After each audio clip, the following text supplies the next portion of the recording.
5장 10절입니다. 5장 10절을 다 같이 한 목소리로 읽어보겠습니다. 시작. 이 앞에서 나라와 지상들을 삼으셨으니 그들이 땅에서 왕노릇 하리로다 하더라. 아멘. 예. 지난 주일 꼭 한 5분간 목소하겠습니다. 지난 주일 날은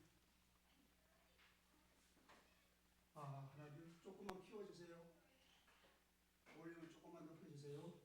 두아디라 교회 지난주에 했는데, 두아디라 교회에서 제일 중요한 건 뭐냐면, 이 두아디라 교회가 하나님 앞에 칭찬받은 것도 있지만은 그들이 잘못한 건 뭐냐면 이세벨을 용납하였다.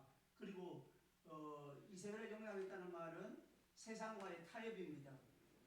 버가모 교회처럼 행음하고 우상의 제물을 먹었는데, 지난주에 말씀드린 것처럼 길드라는 조직, 경제 조직에 참여하느냐 마느냐 하는 문제입니다. 그래서 오늘날로 말하게 되면은 물질적인 손해를 입지 않으려고 더 적극적으로는 더 부자가 되기 위해서 신앙생활을 적당하게 세상과 타협하는, 쉽게 말하면 인본주의적인 신앙 혹은 세속화된 신앙.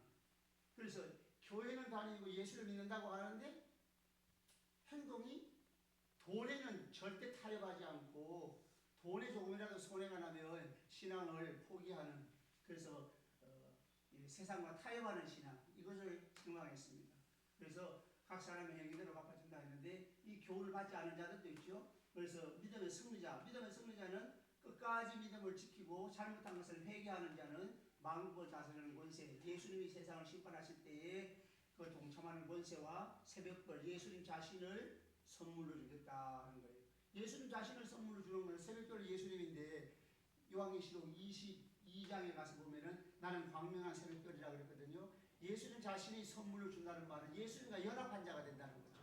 예수님과 연합한 자가 된다는 말은 예수님이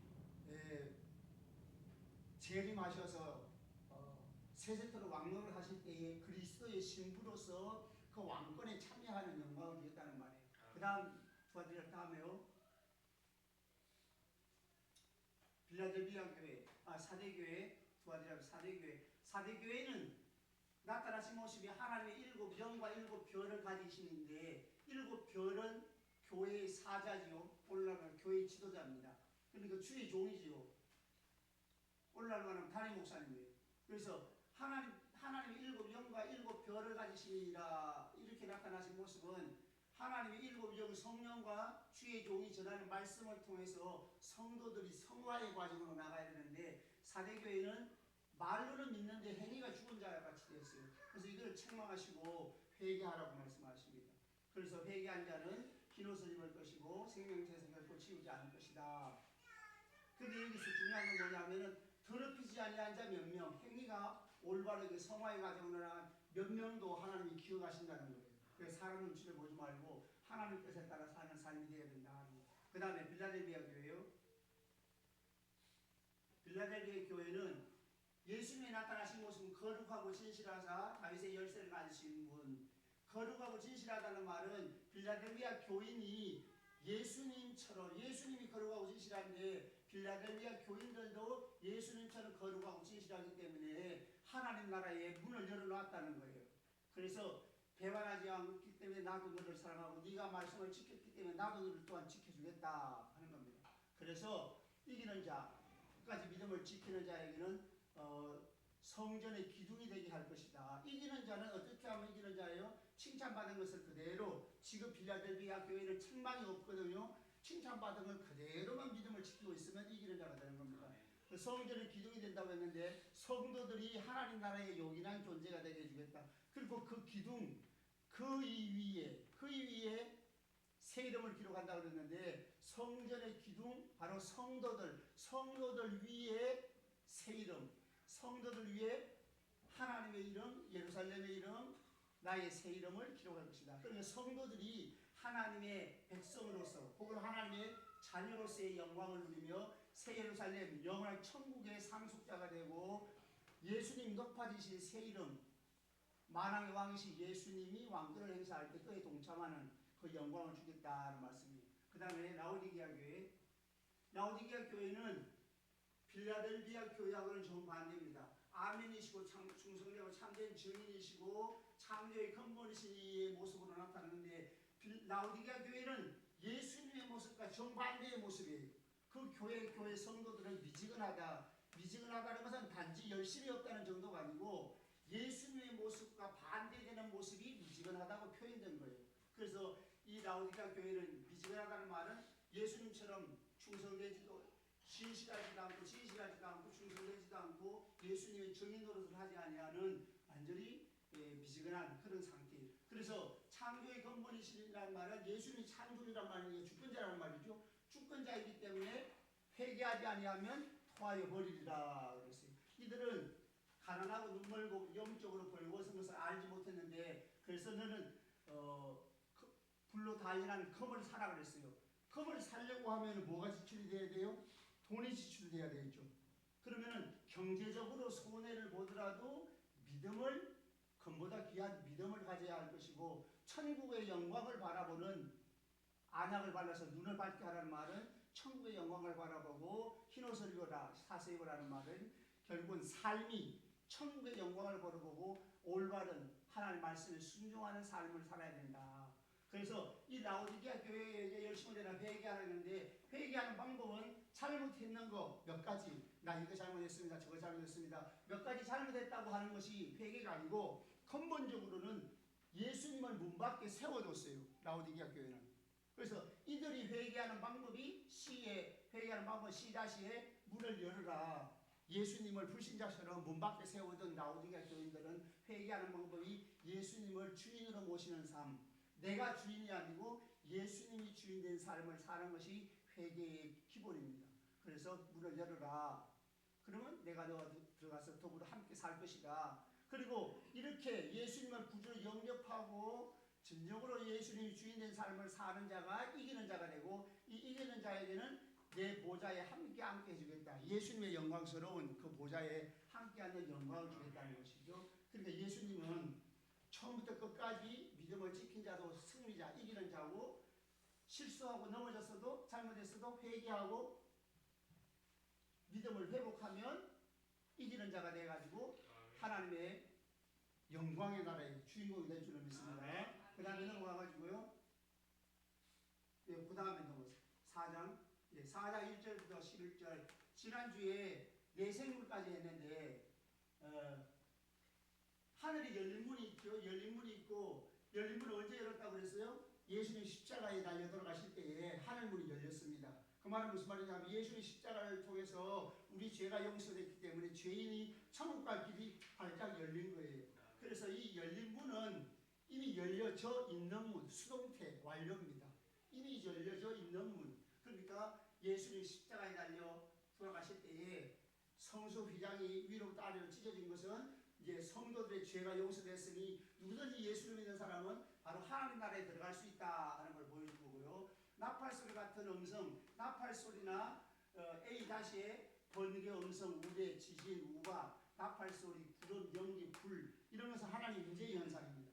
처음에 A에서 나팔소리 같은 하나님의 음성은 하나님의 임재의 현상인데 결국은 요한을 통해서 요한이 임재해가지고 요한으로 하여금 하나님 나라를 볼 수 있도록 열어준 그 하나님의 임재고 여기서 보좌로부터 번개 음성 우레가 났다는 것은 예수님의 재림을 연상하게 합니다. 재림을 예견하게 하는 번개 음성 우레 소리 주님의 임재 현상입니다. 그래서 예수님의 재림을 통해서 하나님 나라가 완성될 것을 미리 생각하도록 만들어 주신 거예요. 그 다음에 성령에 감동되었다. 성령은 바로 일곱 영이시고 일곱 영이 우리에게 주신 메시지는 일곱이라는 숫자가 완전 숫자이기 때문에 시작하신 구원을 완성하실 때까지 완전하게 사역하셔서 은혜를 베푸시고 능력을 주시는 성령님이라는 말이에요. 그 다음에 예수님 하나님이 보좌에 앉으시는 성부 하나님인데 성부 하나님의 모습이 보석으로 표현됐어요. 녹보석 같고 벽옥 같고 홍보석 같고 무지개가 둘렸는데 녹보석 같더라. 그래서 이 세 가지의 우리에게 주시는 메시지는 뭐냐 하면 하나님은 거룩하신데 우리는 거룩하지 않아요. 그렇게 심판하실 수밖에 없죠. 그런데 홍보석은 예수님의 십자가를 통해서 우리 죄를 용서하시고 우리를 구원해 주셨어요. 시작하신 구원을 무지개는 하나님의 신실하신 역사가 계속되리라는 거예요. 역사가 계속되어 가지고 도중에 하나님이 심판하지 않겠다. 불로 온 세상 마지막 때에 불로서 심판할 때까지는 세상 역사가 계속될 것이다 하는 무지개 언약이에요. 무지개 언약은 왜냐하면 역사가 계속돼야 메시아가 출생하고 우리 죄를 위하여 속죄의 제사를 드리시고 또 역사가 계속돼야 우리들이 출생하잖아요. 택한 백성들이 비록 죄인으로 출생하지만 출생해가지고 하나님 나라의 예수님을 믿고 하나님 나라 백성이 되는 거죠. 그래서 시작하신 구원을 완성에 이를 때까지 하나님께서 은혜를 주실 것이다. 시작한 구원을 완성에 이르게 해주시겠다고 하는 하나님의 신실하심을 보여주고 그러므로 너희들은 걱정하지 말아라. 염려하지 말아라 하는 거예요. 그 다음에 또 시라시에서 보면은 유리바다가 있는데 유리바다는 투명한 바다입니다. 유리같이 유리라는 말은 투명한 휘알리네라는 헬라어인데 이거는 투명한 바다. 그래서 수정과 같은 유리바다라는 말은 하나님 나라는 거룩한 밖에 없다. 깨끗하다는 말이죠. 거룩한 밖에 없다는 거예요. 내 생물이 주는 메시지는 뭐냐? 내 생물이 모양이 어때요? 첫째는 사자 같고, 둘째는 송아지 같고, 셋째는 그 얼굴이 사람 얼굴 같고, 넷째는 독수리 같다. 사자 같다는 말은 힘이 있다는 말이죠. 송아지 같다는 말은 성실하다. 그 얼굴이 사람 같다는 말은 지혜롭다. 그 다음에 독수리 같다는 말은 민첩하다는 말이에요. 그만 그 의미가 뭐냐면 하나님께서 이 네 생물은 천사입니다. 천사 중에서 높은 지위에 있는 천사. 천사는 뭐하는 역할을 하는 거예요? 하나님의 심부름이죠. 심부름꾼이에요.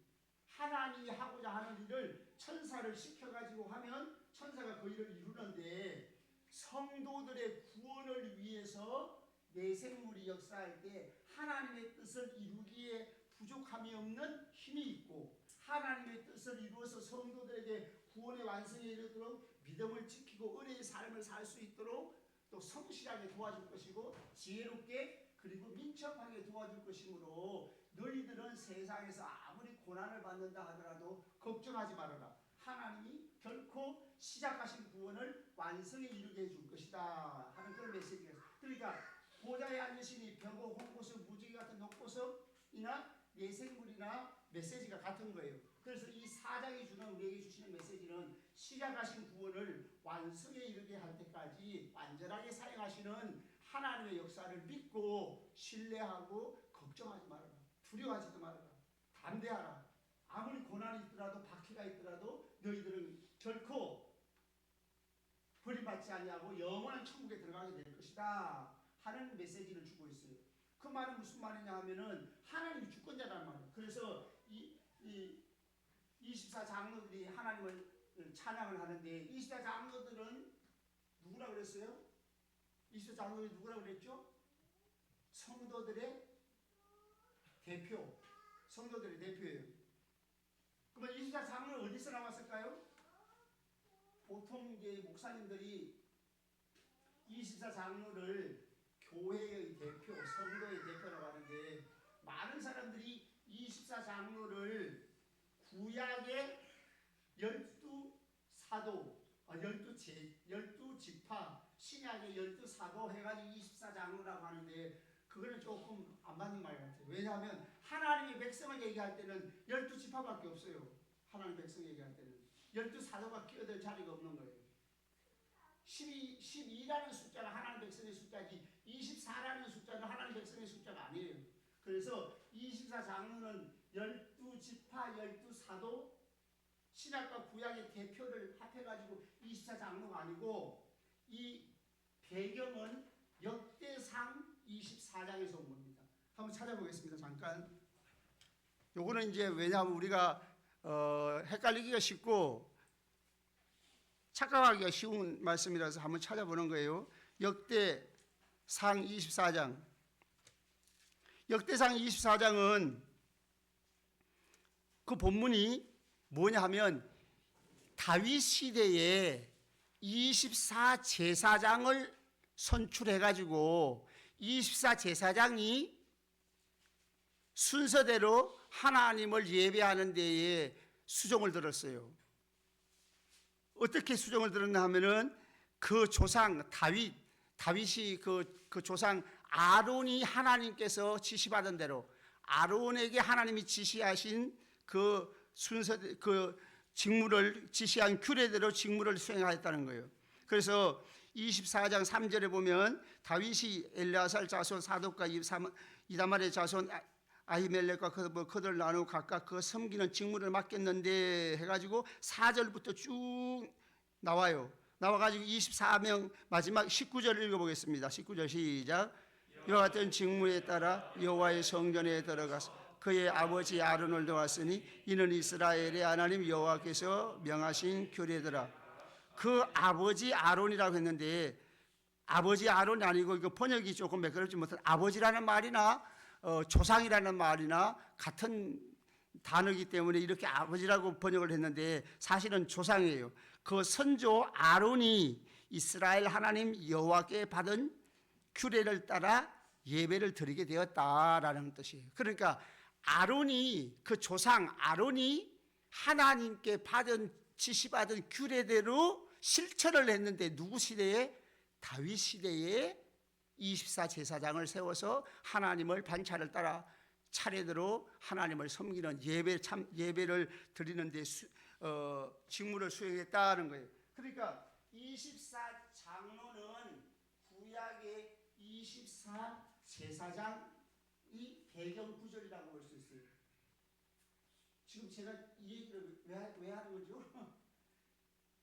24제사장은 무엇이 아니라고요? 구약의 12지파, 신약의 12사도 합해서 24가 아니고 역대상 24장이 나오는 24제사장이 그 배경 구절이라는 거예요.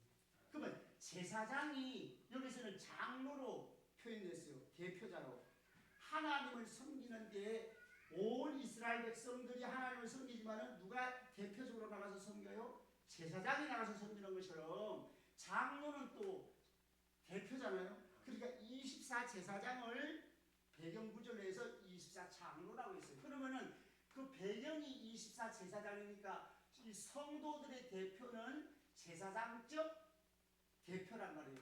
그러니까 이 말은 무슨 말이냐 하면 사명이 있다는 거죠. 모든 성도들은 사명적 존재다 하는 것을 말해주는 거예요. 사명이 뭡니까? 모든 성도는 사명이 있다고 말할 때 그 사명은 뭐죠? 전도하는 거예요. 전도하는 거. 그래서 제가 하나님의 이중적 부르심 얘기했잖아요. 하나님은 한 사람을 구원하기 위해서 부르시고 동시에 사명도 주시기 위해서 불러요. 그리고 한 사람을 부를 때는 두 가지 의미가 동시에 있어요. 두 가지 목적이 동시에 있어요. 구원을 주신과 동시에 사명도 주는 거예요. 구원은 주고 사명을 안 주는 사람은 아무도 없어요. 그러니까 모든 성도는 사명자. 다 같이 모든 성도는 사명자다. 사명이 없는 성도는 한 사람도 없다. 그래서 24제사장이 배경구절이 돼가지고 24장로. 그러니까 24장로가 하나님의 보좌 근처에 24보좌들이 앉아있다는 것은 24장로가 대표니까 교회의 대표, 성도들의 대표니까 누가 앉아있는가하고 똑같아요? 여러분이 앉아있는 거하고 똑같은 거예요. 여러분이 바로 하나님 보좌 주위에 24장로들이 앉아있는 그 자리에 여러분이 앉아있다고 생각하면 되는 거예요. 왜냐하면 대표자가 앉아있다는 말은 대표자 그들만 앉아있는 게 아니고 환상 속에서 대표자가 앉아있다는 말은 모든 성도가 그 영광스러운 자리에. 그래서 라오디게아 교회 할 때 이기는 자는 뭐라고 그랬어요? 내 보좌에 함께 해주겠다 그랬잖아. 그러니까 성도들이 이 자리에 있는 거예요. 그러면 성도들이 이 자리에 앉아있는 의미가 뭐냐 하면 첫째는 흰 옷을 입었어요. 흰 옷을 입었다는 말은 모든 죄가 용서받았다. 거룩하다. 그 다음에 금관을 쓰고 있어요. 금관을 쓰고 있다는 말은 이 관이라는 것은 스테파노스는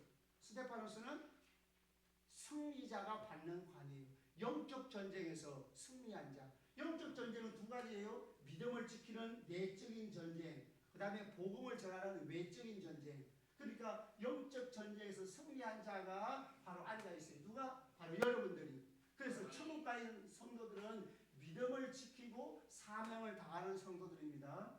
예, 그들이 아니었어요. 그리고 이제 보좌로부터 번개음성 우리의 지진이 아까 얘기했죠. 예수님의 재림을 연상하게 해가지고 성도들 하여금 이제 미래 예수님의 재림을 바라보면서 승리하도록 만드시는 거예요.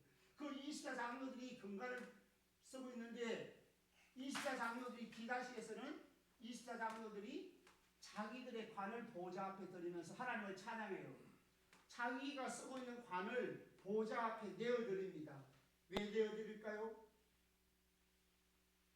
우리가 승리자가 된 것은 내가 잘나서 승리한 것이 아니고 하나님의 은혜였습니다 하는 고백이에요. 그러니까 이 모든 것이 하나님의 은혜니까 나는 쓸 자격이 없습니다 하면서 자기의 관을 보좌 앞에 내어드리면서 다 하나님의 은혜였습니다 하고 고백하는 거예요. 그리고 24 장로가 찬양을 합니다. 이 찬양이 뭐냐면은 주께서 만물을 지으신지라 만물이 주의 뜻대로 있었다. 만물을 주께서 지었다는 말은 하나님이 창조주라는 거죠. 창조의 노래입니다. 그래서 요거는 이제 5장에 가면 새 노래가 나오는데 이 4장에서는 새 노래, 이거 옛 노래라고 말할 수 있는데 옛 노래는 창조의 노래, 새 노래는 구원의 노래인데 이건 창조의 노래. 주께서 만물을 지었다. 창조의 노래를 불렀어요. 누가 불렀어요? 24 장로들. 24 장로는 누구죠? 교회의 대표니까 바로 저와 여러분들이 주께서 만물을 지었다 하면서 하나님이 창조주라고 찬양을 합니다. 창조주라고 찬양하는 의미가 뭐죠? 창조했으니까 주인이라는 거예요. 하나님이 주권자이십니다 하는 고백입니다. 그러니까 결국 하나님이 주권자로서 우리에게 은혜를 베풀어 주셔서 승리하게 해주셨습니다 하는 거예요. 그리고 이제 5장에 넘어가서 보시겠습니다. 다시 요한계시록으로 와가지고 요한계시록 5장 1절에 보면은 내가 보면 보좌에 앉으신 이의 오른손에 두루마리가 있으니 안팎으로 썼고 7인으로 봉하였더라. 여기 두루마리를 하나님의 보좌에 앉으신 성부 하나님의 오른손에 두루마리가 있어요. 한마디로 말하면 두루마리는 혹시 기억나시나요?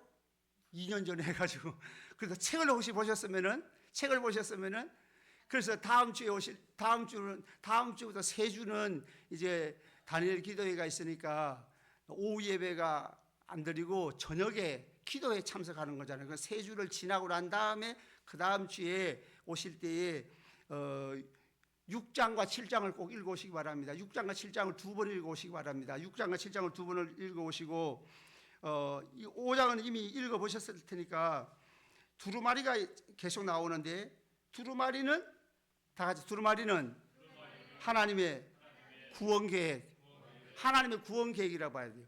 많은 분들이 목사님들이나 신학자들이나 여러 사람들이 두루마리를 재앙으로 보는 사람들이 많아요.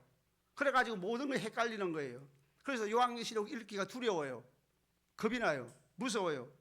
근데 사실은 이 요한계시록은 영광스러운 책입니다. 두루마리는 하나님의 구원 계획인데 두루마리를 재앙으로 생각하는 사람은 두루마리가 재앙이니까 두루마리의 인을 뗄 때 6장에 가면 인을 떼잖아요. 두루마리의 인을 뗄 때 두루마리가 재앙이니까 인을 떼면 나오는 게 재앙이라고 생각해가지고 첫째 인도 흰말도 재앙이고 둘째 인도 재앙이고 셋째 인도 재앙이고 인이 다 재앙이라는 거예요. 근데 제가 볼 때는 재앙이 절대로 아닙니다. 하나님의 이 두루마리는 하나님의 구원 계획이. 그런데 구원 계획이라는 증거가 이제 본문 속에 나오는데 두루마리를 재앙이라고 생각하는 사람들은 이렇게 생각해요. 에스겔서 2장을 한번 보시겠습니다. 에스겔 2장. 이 본문을 착각을 해가지고 수학 공식 대입하듯이 대입을 해가지고 성경을 해석하는, 그러니까 어느 한 군데 이단들이 그러잖아요. 이단들이 예수님 비유로 하신 말씀은 진짜 비유로 하신 말씀인데 비유로 안 한 말씀까지 다 비유로 해석하는 거. 그렇게 해석하면 안 되거든요. 그 본문이 문맥이 중요합니다. 본문의 전체적인 흐름과 맥락이 중요한 건데, 그래서 에스겔서 2장을 보면은 2장 8절에 보면은 2장 8절 7절에 보면 그들은 심히 패역한지라 8절 중간에 가서 보면 그 패역한 족속같이 패역하지 말고 그랬죠? 그럼 입을 벌리고 먹어라. 9절 10절 읽어보겠습니다. 시작.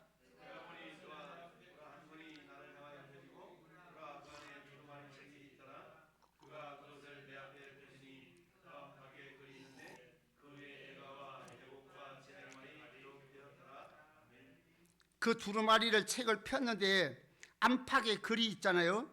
그 글의 내용이 뭐예요?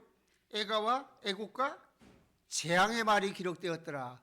이렇게 에스겔서 2장에 있으니까 요한계시록의 두루마리도 재앙이다. 이렇게 주로 누가 하는가 하면은 박사들이 그렇게 합니다. 학자들이, 교수들이 주로 그렇게 해요. 이게 잘못된 해석입니다. 해석학을 잘못 배운 거예요.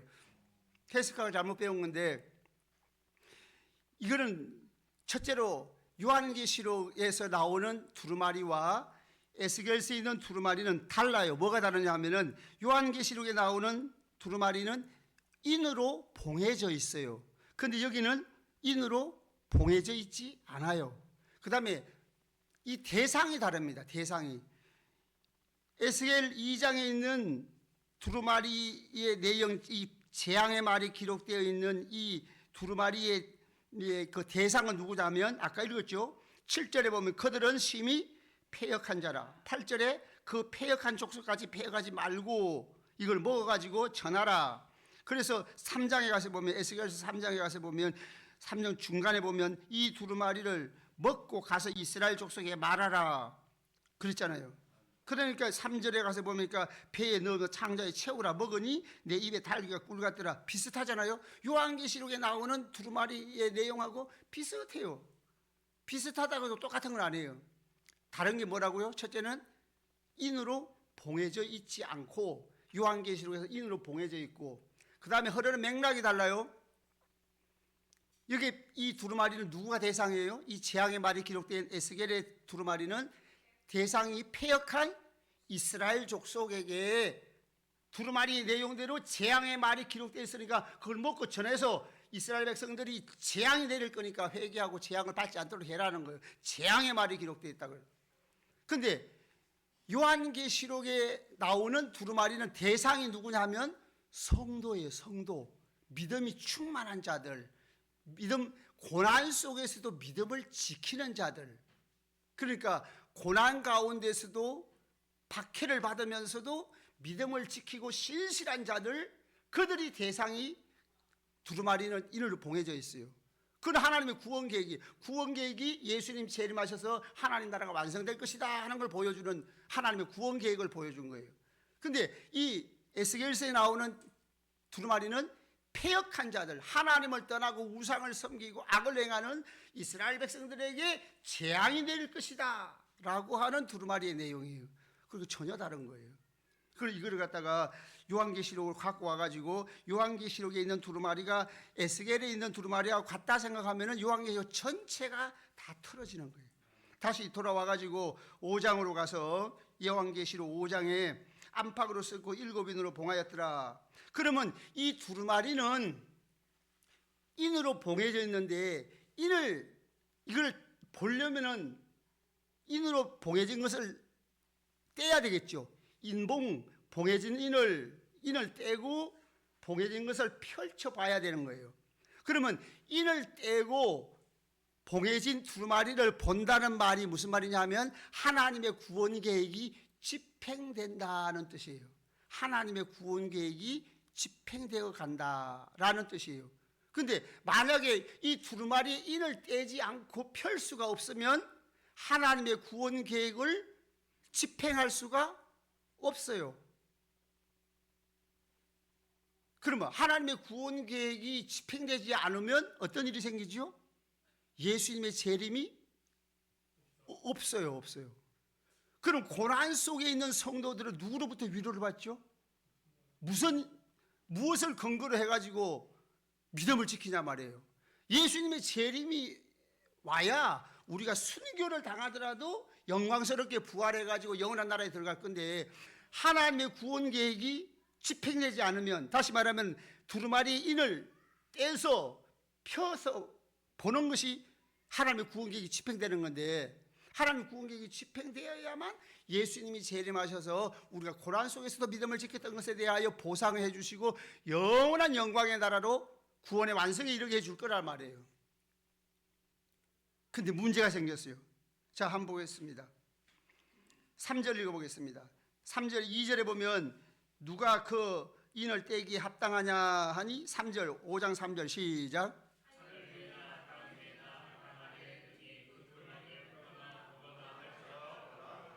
능히 그 두루마기를 펴거나 보거나 할 자가 없다. 펼 수가 없다는 말이, 인을 뗄 수가 없어요. 이 말은 아까 얘기한 대로 하나님의 구원 계획이 집행될 수, 집행할 만한 집행자가 없다는 거예요. 이게 난리 났잖아요. 그래가지고 요한이 울었습니다. 4절 읽어보겠습니다. 4절 5장 4절 시작.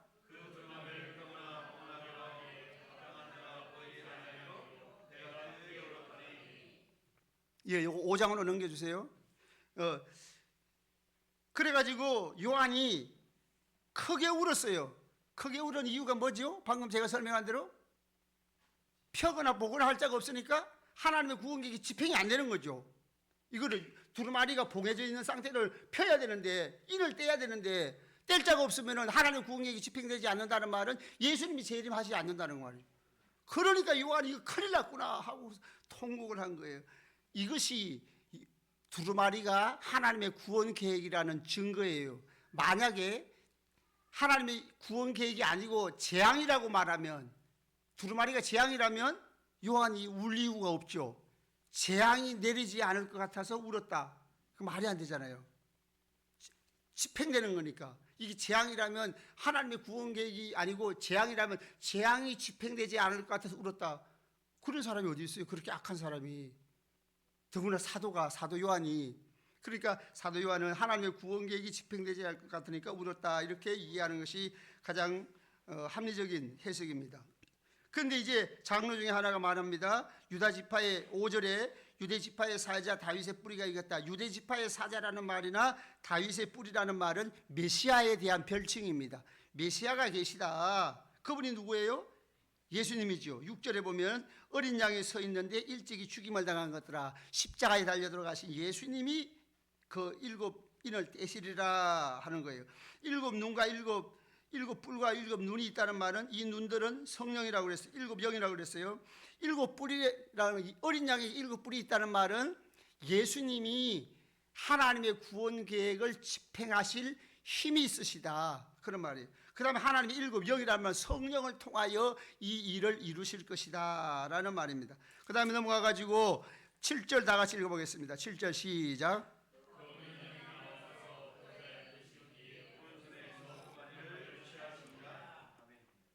어린 양이, 원래 이 두루마리가 누구에게 있었어요? 보좌에 앉으시니 누구예요? 성부 하나님. 성부 하나님 보좌에 앉으신 이에게 두루마리가 있는데, 이 두루마리를 예수님, 어린 양이, 예수님이 두루마리를 취하셨다, 받으셨다. 예수님이 두루마리를 받았다는 말은 무슨 말이냐면은, 취하셨다는 말은 다 같이 하나님의 구원 계획을 집행하실 권한을 위임받으심.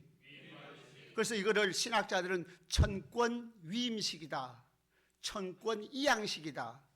하나님 아버지의 권한을 예수님이 이양받아 가지고 예수님이 주도적으로 하나님의 구원 계획을 집행하실 것이니까 걱정하지 말라는 거죠.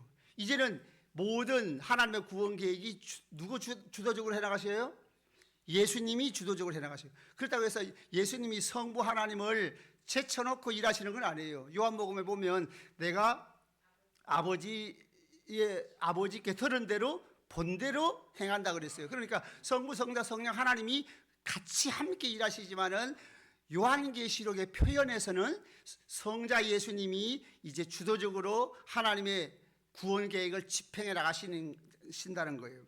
그러니까 이제 하나님의 구원 계획을 집행하실 분이 있으니까 요한이 마음이 기뻤겠죠. 그러니까 24장로들이, 모든 내생물과 24장로들이 하나님 앞에 찬양을 드립니다. 그것이 이제 8절에 보면 내생물과 24장로가 어린 양 앞에 엎드려가지고 찬양을 하는데, 그 다음에 그들이 향도 가졌어요. 향이 가득한 금대접을 갖는데 이 향은 성도들의 기도들이라. 성도들의 기도도 예수님 하나님 나라가 확장되어 나가고 예수님 재림하시는데 중요한 요소가 된다. 그 말은 무슨 말이냐면 우리가 예수님의 재림을 사모하고 예수님 어서 오시옵소서 하고서 기도해야 된다는 것이, 성도들의 기도도 요한계시록을 이루어 나가는 하나님의 재림 구원의 완성을 이루어 나가신 중심축의 하나다 하는 거예요. 그래서 이 향은 성도들의 기도들이라 하고, 그 24장로가 하나님을 찬양합니다. 24장로가 찬양한다는 건 누가 찬양하는 거예요? 예, 내가 찬양하는 거죠. 우리가 찬양하는 겁니다. 그들이 새 노래를 불러요. 새 노래는 두 부분으로 되어 있습니다. 9절과 10절입니다. 새 노래가 두 부분이에요. 새 노래라는 말은 구원의 노래, 구속의 노래. 새 노래가 있으면 옛 노래도 있겠죠? 옛 노래는 무슨 노래라고 그랬어요? 아까 4장에서 창조의 노래. 그래서 창조의 4장에서는 창조의 노래를 부르고 5장에서는 새 노래를 불러요. 천상 예배의 찬양의 주제가 4장에서는 창조의 노래, 천상 예배의 찬양의 주제가 5장에서는 새 노래, 구원의 노래, 구속의 노래. 구약에서 4장에서는 창조의 노래를 누구에게만 누가 찬양을 받으시냐 하면은 성부 하나님만 찬양을 받으시는데, 새 노래는 성부 하나님과 성자 예수님이 함께 찬양을 받으십니다. 자, 9절 10절 읽어보겠습니다. 시작.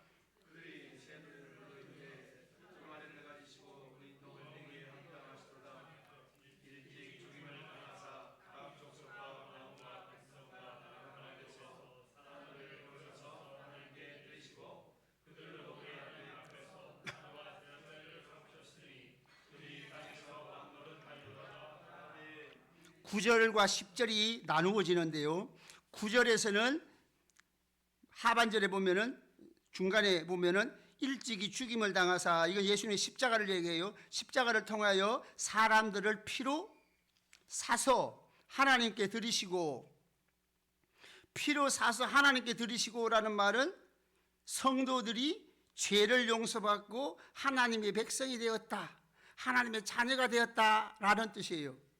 그리고 피로 사서라는 말이 샀다는 말이에요. 예수님이 피값으로 샀어요.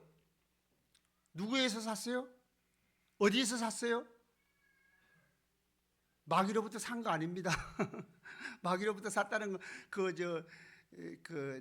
전도훈련 할 때 보면은 예심전도에서 다 좋은데 요거 하나는 착각한 거예요. 그 잘못다고 내가 얘기를 했는데, 마귀가 주권자가 아니죠. 죄를 지어서 누구에게 죄를 지었어요? 마귀에게 죄를 지었어요? 하나님께 죄를 지었어요? 하나님께 죄를 지었죠. 그러면 하나님이 주권자이죠. 그러면 벌을 내리시는 분이 누구예요? 하나님이죠. 마귀가 벌을 내리는 거 아니죠. 하나님이 벌을 내시는데 벌 내리는 징계에서 사서 꺼낸 거예요. 그러니까 하나님의, 만약에 하나님도 사람처럼 귀가 있어서 들으신다고 말씀하신다고 하는데, 사람과 같이 비유적으로 표현한다면 하나님도 두 손이 있다고 하면 하나님이 왼손으로, 예를 들면 공의의 하나님, 사랑의 하나님, 공의의 손으로 죄를 심판하십니다. 죄를 심판해가지고 지옥 불못에 집어넣어야 되는데 이 진노에서부터 산 거예요. 진노에서부터 예수님의 피값을 주고 사서 진노를 안 받게 해가지고 예수님이 사가지고 오른손, 하나님의 사랑의 손, 하나님의 사랑의 품으로 들이신 거예요. 하나님의 진노의 손에서 사서 하나님의 사랑의 품으로 돌리신 거예요. 그렇게 하나님께 드리시고라는 거예요. 이것을 이제 신학적으로 말하면은 하나님의 공의를 만족시키시고라는 뜻이에요. 피로 사서라는 말은 상업적 언유입니다. 상업적 언유인데, 이걸 샀다는 말에 초점을 두면 안 되고, 주권이 누구에게는, 샀으니까 누구에게 주권이 있어요? 샀는 사람이 주권자잖아요. 샀으니까. 그러니까 예수님에게 주권이 있다는 뜻이에요. 예수님이 피로 사서, 하나님의 진노로부터 사서 하나님의 사랑의 품으로 돌려드려서 하나님의 자녀가 되게 해주신 거죠. 그래서 하나님 앞에, 이건 구원으로의 부르심입니다. 예수님의 십자가 보혈을 통해서 우리를 구원하셨다 하는 거예요.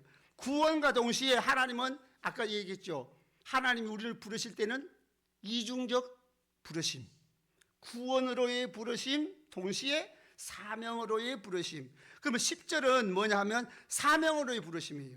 예수님의 십자가를 통해서 우리를 구원하시고 동시에 사명도 주셨다는 거예요. 그래서 10절 한번 보면은 그들로 우리 하나님 앞에서라고 그랬죠.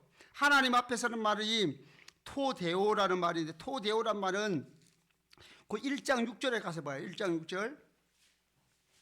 6절에 가서 보면은 1장 6절 조금만 읽어봅시다. 다 같이 시작. 예, 거기까지. 그의 아버지 하나님을 위하여. 이것도 토데오예요. 토데오, 헬라어로. 토데오는 하나님에게라는 말인데, 하나님에게라는 말을 번역을 하나님을 위하여. 똑같은 단어를 다시 10절, 5장 10절에 와가지고는 하나님 앞에서라고 했거든요. 이것도 하나님을 위하여라고 번역할 수 있는 거예요. 그러니까 5장 10절을 그들로 우리 하나님을 위하여 나라와 제사장들을 삼았다라는 뜻이에요. 누구를 위하여? 우리를 제사장으로 삼았어요. 누구를 위하여? 우리를 위하여? 하나님을 위하여. 하나님을 위하여라는 말은 하나님을 위하여 우리가 사명적 존재로 부르심을 받았다는 거예요. 그러니까 이중적 부르심이죠. 하나님이 구원을 주신과 동시에 사명도 주셨다. 그래서 우리를 나라와 제사장들로 삼았다. 나라와 제사장들, 제사장의 의미가 뭐죠? 중보자지, 중보자. 중보자는 무슨 일을 하는 분이에요? 거룩하신 하나님과 죄인 사이의 중간 역할, 중보자의 역할은 예수님이 참 중보자시죠. 그러면 예수님은 머리시고 우리는 몸이니까 예수님처럼 우리도 중보자적인 삶을 살아야 되는 거죠. 그러니까 우리가 제사장이란 말은 우리를 베드로전서 2장 9절에 왕같은 제사장들이요라고 말한 것은 우리 모든 성도들이 중보자로서, 예수님을 머리로 하는 중보자로서 예수님의 십자가를 증거하는 자로 살아야 된다는 거예요. 그렇다고 해가지고 밤낮으로 직업도 직장도 사업도 안 하고 전도만 하라는 얘기가 아니에요. 사업장이 전도 현장을 만들면 되는 거죠. 사업장에 사업하러 사람들을 만나는 사람들에게 1차적으로 내 물건을 파는 것보다는 먼저 복음을 전하는 데 관심을 가지고 그들을 대하고 그들에게 또 물어보고 직접적으로 전도하기도 하고, 직장에서도 마찬가지. 자기 하는 일 가운데서 복음을 전하고, 그리고 그들 위해서 기도하고. 지금 우리가 이제 전도 축제 기간 들어가 가지고 태신자를 지금 그 전도 대상자를 만약에 정해지면은 그들을 위해서 매일 기도하고, 또 나가서 전도할 수 없으면 다른 사람의 전도 기도 대상자들까지, 전도 대상자까지 같이 기도하고 이렇게 하는 거죠. 그래가지고 우리를 나라와 제사장들을 삼았다 하는데, 그들을 땅에서 뭐가 된다고, 무슨 노릇을 한다고 그래요? 왕노릇 하리로다. 땅에서라는 말은 장차 지상천년왕국이 있는 게 아니에요. 지금이 지상천년왕국이에요. 다 같이 초림부터 재림까지, 초림부터 재림까지 기간이 영적으로 천년왕국 기간이에요. 이 세상을 떠난 성도들은 천상에서 믿음을 지킨 자들이 천상에서 예수님과 함께 천년 동안 왕노릇 하는 거고, 이 땅에 사는 성도들은 이 땅에서 복음을 전파함으로 왕노릇 하는 거예요. 그래서 왕노릇이라는 것은 어떤 사람이 우리가 이 세상에서 살면서 고난도 많고 어려움도 많고 죄도 짓고 넘어지고 실수하고 아프기도 하고 이게 무슨 왕노릇이냐 이렇게 말할 수 있겠지만은 사명적 관점에서 왕노릇 하는 거예요. 다시 말하면은 이건 제가 늘 얘기하는 거예요. 만약에 한 사람의 불신자가 있어요. 한 사람의 불신자가 있으면 이 사람이 회심해서 하나님의 자녀가 될 때에 누가 개입을 하신 거예요? 하나님이 개입하셔서 이 사람의 마음을 감동해가지고 예수를 믿어서 하나님의 자녀가 되게 하는 거죠. 그러니까 한 사람이 예수를 믿을 때는 하나님의 왕권이 드러나는 거예요. 하나님의 왕권이 드러나가지고 한 사람이 예수를 믿어서 회심하고 죽기로 돌아와서 구원받게 되는 거죠. 그러면 한 사람이 구원받을 때 하나님의 왕권이 개입하면은 이 사람이 예수를 믿게 되는 과정 속에서 성도들은 뭐 하죠? 전도하잖아요. 전도하는 것이 하나님의 왕권에 참여하는 것이 되는 거예요. 하나님의 왕이 하시는 일에 우리가 동참하는 자, 이게 왕노릇입니다. 그 땅에서 왕노릇한다는 말이 그 말이에요. 요한계시록 20장에 가서도 제사장이 되어 왕노릇하는, 제사장이 된다는 게 중요한 거예요. 제사장이 되어 왕노릇하리로다 그랬어요. 20장 6절에도 보면은. 그러니까 지금이 왕노릇하는 기간이에요. 근데 내가 아무 천도에 대한 관심이 없으면 왕노릇에 참여하지 못하는 자가 되는 거죠. 천국에는 다 같이 천국에는 왕들만 들어간다. 누가 들어가요? 여러분이 왕이시면 다시 내가 왕이다. 우리가 이 땅에서 사명을 감당하는 순간이 왕노릇하는 순간이, 왕은 왕인데 왕노릇을 안 해. 왕은 왕인데 왕노릇을 해야 되는데 왕노릇을 안. 그래서 내가 직접적으로 용기가 있는 사람들은 기도해가지고 성령 충만해서 예수 믿으라고 전하고, 그것이 용기가 없으면은 전도지라도 대문에 꽂아줘. 그래서 상가에 넣어주든지, 상가에 사람들에게 예수 믿으세요 할 용기가 안 나면 한번 읽어보세요라고 하든지, 그것도 용기가 안 나면은 누구에게 편지를 한다든지, 그것도 용기가 안 나면 전도 대상자를 위해서 계속 기도를 해요. 매일 새벽마다 기도한다든지. 그래가지고 하여튼 이 사역에 동참하는 겁니다. 그러니까 이 복음을 증거하는 사역에 동참하면 그 왕노릇에 참여하는 거예요. 그 땅에서 왕노릇을 하는 겁니다. 그 다음에 이제 10절과 11절, 12절은 많은 천사들이 하나님을 찬양하고, 13절, 14절은 이제 모든 피조물들이 하나님을 찬양합니다. 자, 이걸 구조로 보겠습니다. 구조로 보시면은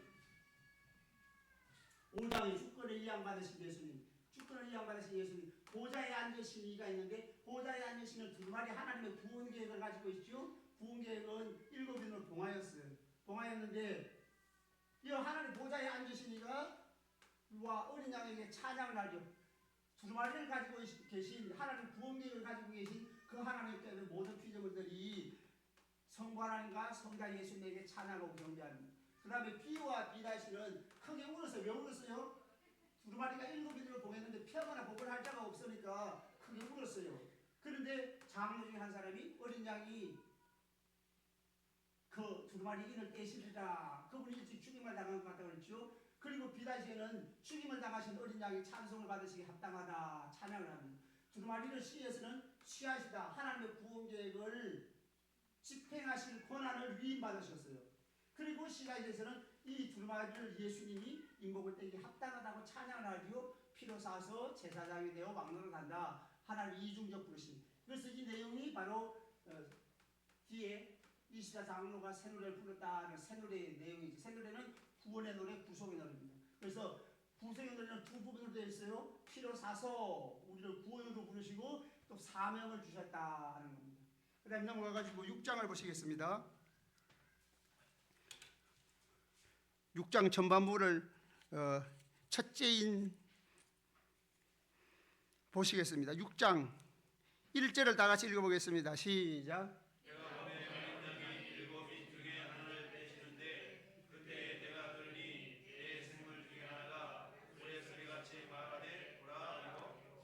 이 절 시작.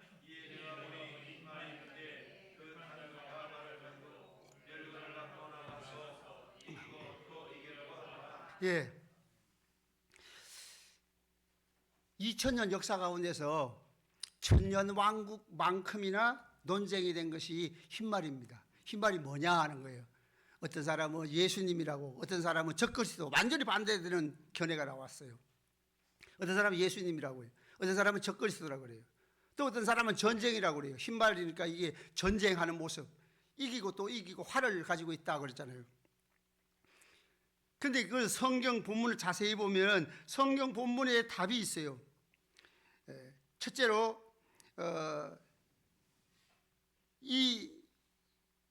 여기서 7인을 떼시는데 첫째 인을 뗄 때는 흰말이 나왔다고 했는데, 이 인은 기본적으로 무슨 인을 떼는 거죠? 무슨 인을 떼는 거예요? 두루마리의 인을 떼는 거죠. 두루마리가 인으로 봉해져 있는데 두루마리의 인을 떼요. 그럼 두루마리는 뭐라 그랬죠? 하나님의 구원계획. 이거 중요한 거예요. 이거 놓치면 뒤에서 다 해석할 수가 없어요. 두루마리는 하나님의 구원계획인데, 하나님의 구원계획에 인을 떼면 나오는 내용이 뭐가 나올까요? 하나님의 구원 계획이 이루어지는 과정이 나오겠죠. 그래야 맞죠. 이게 만약에 재앙이면 나오는 내용이 재앙이 될 거라고요. 근데 하나님의 구원 계획이래요. 근데 자, 요거에 대한 해석의 실마리는 넷째 인을 뗄 때에 나옵니다. 7절에 보면 6장 7절에 넷째 인을 떼는데 넷째 인의 내용이 8절입니다. 8절 읽어보겠습니다. 시작.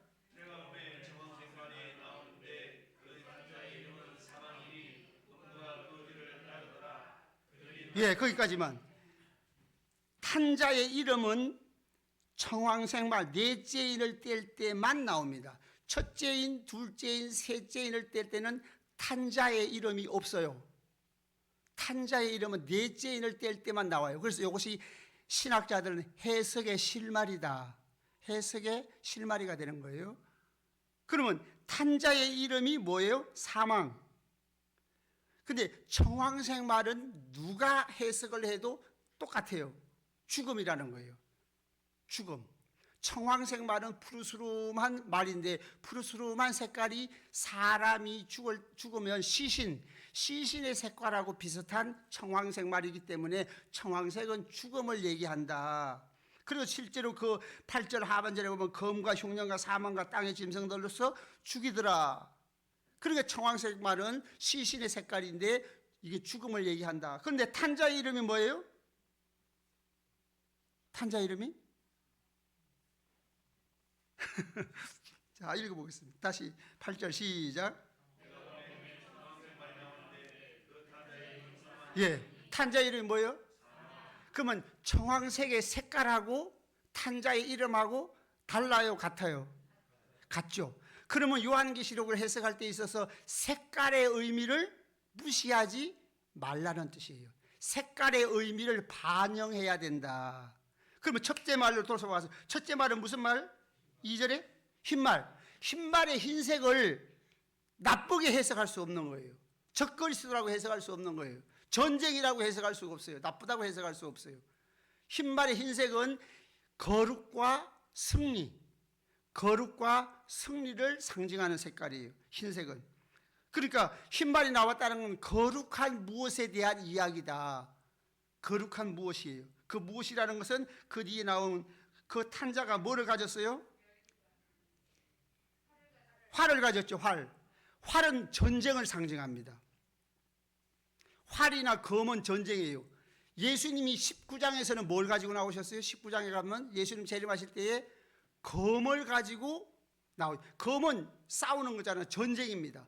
전쟁은 전쟁인데 일방적으로 세상을 심판하는 전쟁이에요. 일방적인 심판이에요.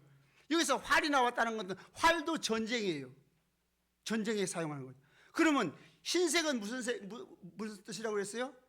거룩과 승리. 뭐 전쟁은 전쟁인데 무슨 전쟁? 거룩한 전쟁. 거룩한 전쟁이 뭘까요? 전쟁은 왜 거룩한 전쟁이 다 있나요? 이거는 영적 전쟁입니다. 성도들이 복음을 전하는 전쟁이에요. 성도들이 복음을 전하는 전쟁이에요. 온 세상의 성도들이 복음을 전파하게 될 것이다 하는 거죠. 그래서 이 거룩한 전쟁, 영적 전쟁, 복음의 전쟁입니다. 복음이 승리하게 될 것이다. 성도들이 온 세상에 복음을 전파하게 될 것이다 하는 거예요. 그 다음에 면류관을 받고 나갔어요. 면류관은 원래 언제 받는 거예요? 전쟁을 하고 돌아오면 승리자가 받는 거예요. 그런데 이거는 승리하기 전에 먼저 면류관을 받고 나가요. 그 말은 무슨 말이에요? 승리가 보장됐다는 거예요. 승리가 보장된 전쟁. 성도들이 전도하는 것은 승리가 보장됐다는 거예요. 왜냐하면 사도행전 1장 8절에 성령이 우리와 함께 가신다고 그랬죠. 성령이 너에게 임하시면 땅끝까지 내 증인이 된다. 그러니까 예수님이 성령이 임하셔서 증인되니까 전도하러 나가는 현장 속에 성령이 함께 하시니까 물론 전도했다고 100%다 예수 믿는 건 아니지만은 하나님의 나라는 점점 확장해 나가는 거죠. 그러니까 면류관을 이미 쓰고 나갔다는 말 자체가 승리가 보장된 전쟁이다. 그 다음에 이기고 또 뭐라고 그래요? 이기고 또 이기려고 하더라. 이기면 이겼지 왜 이기려고 하더라 그랬을까요? 지금도 이겼어요. 근데 앞으로도 이기려고 하더라. 계속되는 전쟁이에요. 끝나지 않은 전쟁이에요. 이기려고 하더라는 말은 계속되어질 전쟁. 언제까지 계속되어질 전쟁일까요? 예수님 재림 때까지 복음이 전파된다는 거예요. 그래서 성도들이 온 세상에 복음을 전파하게 될 것을 말하는 것이 첫째 말이에요. 흰말이에요. 흰말. 자, 오늘 여기까지 하겠습니다. 한번 기도하겠습니다.